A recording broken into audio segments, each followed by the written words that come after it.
मी अमोल शिवाजीराव जाधव शिवसैनिक शिंदे गट 2 ते 2.5 महिने या भ्रष्टाचाराला लढा देत होतो। भगवान के घर में देर है अंधेर नहीं असं म्हणण्याला यश आज रात्री प्राप्त झालेलं आहे। जे भ्रष्टाचाराच्या पाठीशी उभे राहणारे जिल्हाधिकारी यांची काल बदली झाली आणि धाराशिव जिल्हा भ्रष्टाचार मुक्तीच्या मार्गावर आजपासून शिवजयंती निमित्त चालू झालेला आहे।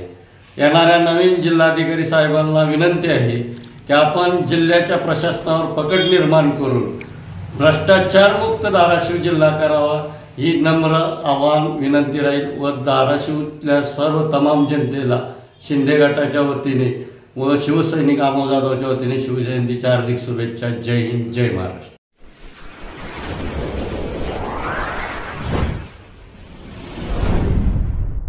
वीर महाराष्ट्र न्यूज चॅनलला लाईक आणि सबस्क्राइब करा।